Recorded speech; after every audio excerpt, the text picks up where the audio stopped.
Railway में निकली हैं पदों पर भर्तियां, 45,000 तक सैलरी।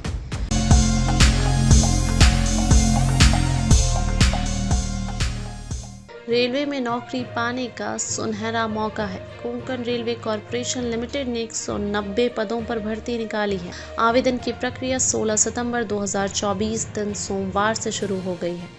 योग्य और इच्छुक उम्मीदवार एप्लीकेशन लिंक एक्टिव होने के बाद बताए गए प्रारूप में 6 अक्टूबर तक konkanrailway.com पर जाकर रेलवे में नौकरी पाने का सुनहरा मौका है। कोंकण रेलवे कॉरपोरेशन लिमिटेड ने 190 पदों पर भर्ती निकाली है।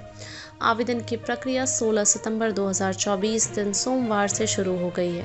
योग्य और इच्छुक उम्मीदवार एप्लीकेशन लिंक एक्टिव होने के बाद बताए गए प्रारूप में 6 अक्टूबर तक konkanrailway.com पर जाकर आवेदन कर सकते हैं। ये पद senior section engineer, technician, assistant loco pilot, station master, goods train manager, commercial supervisor, track maintainer और पॉइंट मैन में है। ध्यान रहे, गोवा, महाराष्ट्र और कर्नाटक के मूल निवासी ही इस पर आवेदन कर सकते हैं। अधिक जानकारी के लिए कैंडिडेट्स एक बार नोटिफिकेशन पढ़ लें। आवेदन करने के लिए उम्मीदवारों की निर्धारित आयु सीमा न्यूनतम 18 वर्ष और अधिकतम 36 वर्ष है। SC/ST को 5 वर्ष और OBC वर्ग के कैंडिडेट्स को 3 वर्ष की छूट आयु सीमा में मिलेगी।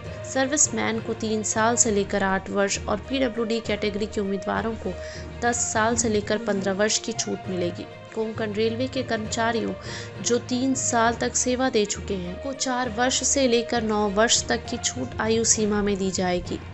योग्यता: सीनियर सेक्शन इंजीनियर पद के लिए संबंधित क्षेत्र में 4 वर्ष इंजीनियरिंग की डिग्री आवश्यक होगी। टेक्नीशियन पद पर आवेदन करने के लिए उम्मीदवारों का 10वीं पास होना और मान्यता प्राप्त संस्थान से ITI का सर्टिफिकेट होना अनिवार्य है। 10वीं पास और ITI वाले उम्मीदवार असिस्टेंट लोको पायलट के पद पर आवेदन कर सकते हैं। ट्रैक मेंटेनर के लिए 10वीं पास होना ज़रूरी है। ग्रेजुएट उम्मीदवार स्टेशन मास्टर, कमर्शियल सुपरवाइजर और गुड्स एंड ट्रेड मैनेजर के पद पर आवेदन करने के लिए योग्य हैं। कैंडिडेट्स को 885 रुपये शुल्क देना होगा। आरक्षित श्रेणी और महिला कैंडिडेट्स को भी शुल्क देना है। CBT में बैठने के बाद उनका पूरा शुल्क वापस कर दिया जाएगा। चयन प्रक्रिया: सबसे पहले लिखित परीक्षा देनी होगी। इसके बाद वैकेंसी के मुताबिक एटीट्यूड टेस्ट होगा। इसके बाद डॉक्यूमेंट वेरिफिकेशन, मेडिकल एग्जामिनेशन लिया जाएगा। कुछ पदों के लिए फिजिकल एफिशिएंसी टेस्ट भी देना होगा। ध्यान रहे, एक चरण में पास करने वाला ही अगले चरण में जाएगा और सारे चरण पास करने के बाद ही सिलेक्शन अंतिम होगा।